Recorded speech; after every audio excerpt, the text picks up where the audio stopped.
2 फरवरी 2026 वडोदरा 15,000 बच्चे Sanskrit language and Guinness book of world records.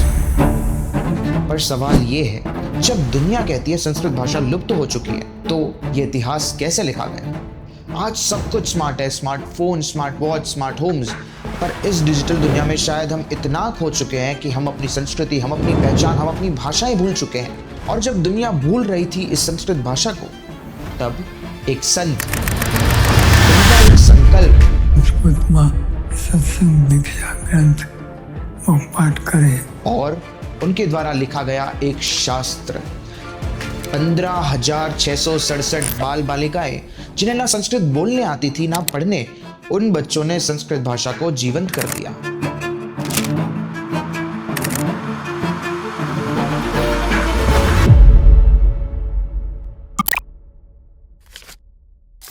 आज हम डिजिटल दुनिया में इतना खो गए हैं कि रियल रिश्तों के कनेक्शन कमजोर पड़ गए हैं।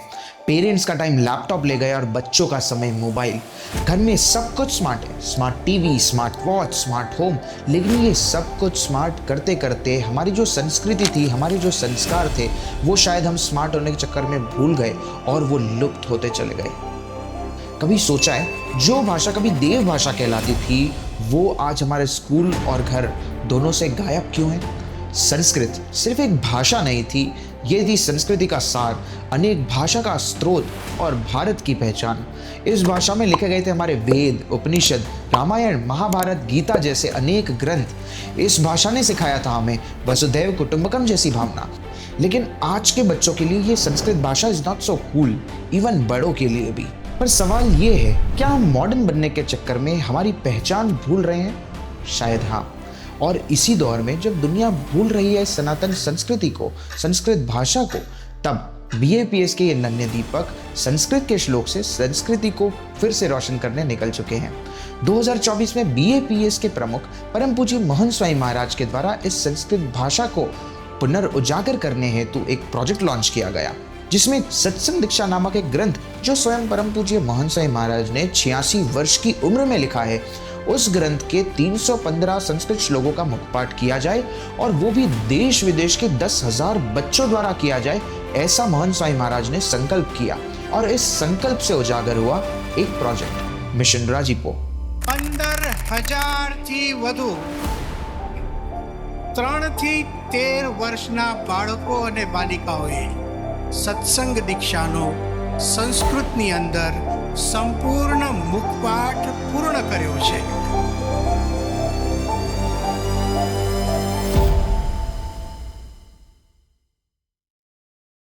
जहां आज के इस मॉडर्न युग में संस्कृत भाषा लुप्त होते जा रही है, लोगों को ये भाषा ना पढ़नी आती है ना बोलने आती है, ऐसे समय में BAPS के ये नन्हे फूल, भारत के हो या विदेश के, आदिवासी गांव के हो या बड़े शहर के, हर बच्चे बड़े श्रद्धा से और विश्वास के साथ इस सत्संग दीक्षा ग्रंथ के 315 श्लोकों का मुखपाठ कर रहे हैं।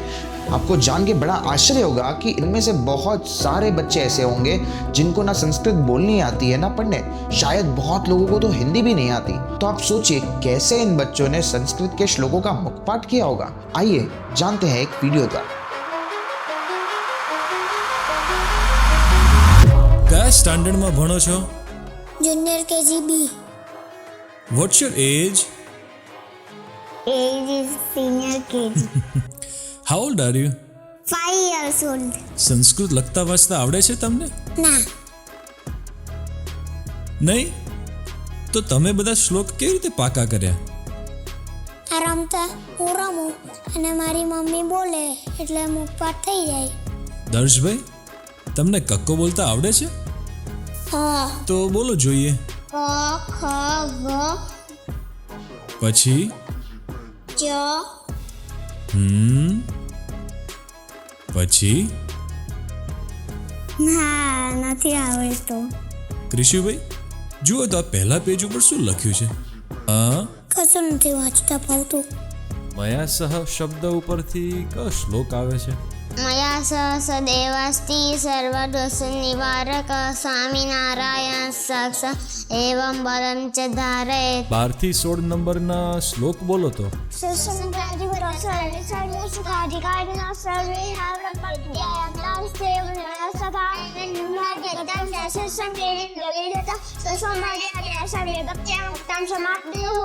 ઓકે, 150 માં કેટલા ઝીરો આવે?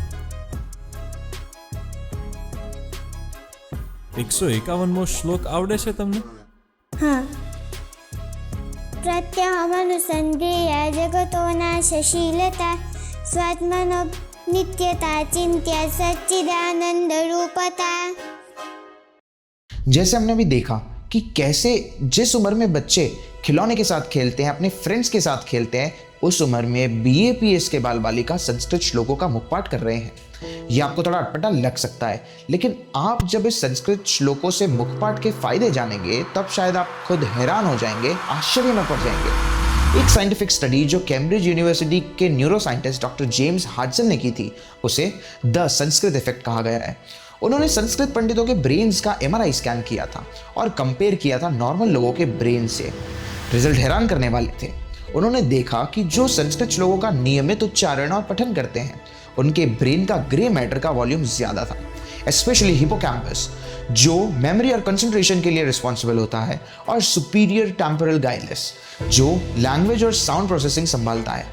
इसका मतलब ये हुआ कि संस्कृत का उच्चारण सिर्फ एक भक्ति या परंपरा नहीं, बल्कि एक मेंटल वर्कआउट है. जैसे जिनमें मसल स्ट्रांग होते हैं, वैसे ही संस्कृत पाठ से दिमाग के न्यूरॉन्स एक्टिव होते हैं और मेमोरी शार्प होती है. इसलिए डॉक्टर हाडसन ने लिखा, Sanskrit is like yoga for the brain. तो जब आज के जेनजी बच्चे, जेन अल्फा बच्चे सत्संग दीक्षा के 315 श्लोक सीख रहे हैं, तो वो सिर्फ परंपरा नहीं बल्कि अपने माइंड पावर और फोकस को भी निखार रहे हैं. संस्कृत सिर्फ एक भाषा नहीं, एक संगीत है जिसमें हर अक्षर का उच्चारण साइंटिफिक है. जब बच्चों रोज श्लोक बोलते हैं तो उनकी स्पीच क्लैरिटी, वॉइस मॉड्यूलेशन और कॉन्फिडेंस नेचुरल तौर पर बढ़ जाती है. जैसे रियाज से गायक की आवाज निखरती है, वैसे ही संस्कृत पाठ से वाणी और विचार दोनों शुद्ध होते हैं. साइंस भी मानता है कि संस्कृत उच्चारण से मेमोरी स्ट्रांग, फोकस डीप और माइंड पीसफुल होता है.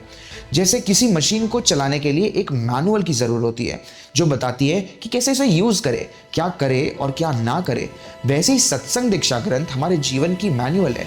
ये हमें सिखाती है ज़िंदगी सिर्फ जीने के लिए नहीं, बल्कि सही अर्थ में सच्चाई के साथ विश्वास रखकर और अध्यात्म के साथ कैसे जी जाए.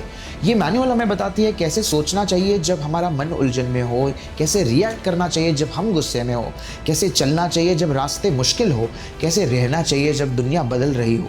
जीवन अपने आप में कॉम्प्लेक्स सिस्टम है और सत्संग दीक्षा ग्रंथ उसकी मैनुअल. और आपको जानकर बड़ा आश्चर्य होगा कि कैसे एक मुखपाठ यज्ञ के द्वारा इन बाल बालिकाओं के जीवन में और उनके माध्यम से उनके परिवार तथा उनके समाज में कैसे बड़े बड़े बदलाव आए. आइए जानते हैं उन्हीं के द्वारा. जब से इसने मुखपाठ शुरू किया था, तब से वो मुझे आग्रह कर रही थी कि दादाजी आप व्यसन त्याग दो. महंत स्वामी महाराज ने व्यसन ना करने की आज्ञा दी है. तो इसके कहने पर आपने व्यसन त्याग दिया?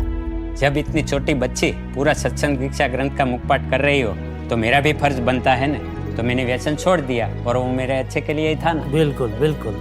इतना ही नहीं, जब दिवाली के दिन परिवार के लोग घर पर मिलने आए थे, तब प्राप्ति ने ठान ली थी कि जो भी व्यसन करता है उसे वो व्यसन मुक्ति की बात करेगी. उसने 27 परिवारजनों को व्यसन मुक्ति की प्रेरणा दी. उनमें से कई लोगों ने तो व्यसन का त्याग भी किया. इस दिलीप भाई, हिम्मत की बात तो प्राप्ति ने जब हमारे समाज में शिव महापुराण का प्रसंग था तब दिखाई थी. देखो प्राप्ति ने सबको कैसे व्यसन मुक्ति की प्रेरणा दी. ये देखिए. जय स्वामीनारायण. परम पूज्य महंत સ્વામી મહારાજે સત્સંગ દીક્ષાના 27મા શ્લોકમાં કહ્યું છે, પુરા ભંગા તમાલા દિયદ્યત ભવેતિ માલકમ તત્પક્ષયતિ બેને વદુમ્રપાનમપિ ત્યજત. એટલે કે પાન માવા કે તમાકુ ખાવું જોઈએ નહીં, એનાથી આપણું શરીર ખરાબ થાય છે. તો ભગવાનની હાજરીમાં આજથી નિયમ લ્યો કે હું ક્યારેય પાન માવા કે તમાકુ ખાઈશ નહીં. आपको आश्चर्य हुआ होगा ना कि कैसे गुरु की आज्ञा से देश विदेश के बाल बालिकाएं उनके माता पिता बाल कार्य कर अपना मन, समय और विश्वास जोड़ देते हैं। कहीं बच्चों की मेहनत थी तो कहीं माँ बाप का त्याग, बहुत सारे कार्यकरों का पुरुषार्थ, लेकिन ये सबसे ऊपर थी गुरु की आज्ञा। ये चारों जब एक हो गए तब सफल हुआ मिशन राजीपो। BAPS संस्था के हर सेंटर में, हर मंदिर में इन बाल विद्वानों और बालिका विदुषियों का सम्मान हुआ। कहीं बच्चों को पालकी में बैठाकर तो कहीं हाथी पे सवारी निकालकर, कहीं ड्राई फ्रूट से तुला करके या राजाओं जैसा सम्मान देकर भी हर जगह यही भावना थी, क्योंकि आखिर मोहन स्वामी महाराज ने इन बच्चों का सम्मान श्रेष्ठ रूप से करने को कहा था। अब आया एक ऐतिहासिक दिन, 2 फरवरी 2026, वडोदरा, मोहन स्वामी महाराज का जन्मदिन। ये 15,667 BAPS के बाल बालिकाओं ने एक साथ, एक सुर में, एक समूह में सत्संग दीक्षा ग्रंथ के श्लोकों का मुखपाठ प्रस्तुत किया और Guinness book of world record में रिकॉर्ड सेट किया। और मैं बहुत खुशी से कहना चाहूँगा that with 12,723 participants you have broken that record and आप सभी एक नया गिनीज वर्ल्ड रिकॉर्ड होल्डर बन चुके हैं। Congratulations आप सभी को।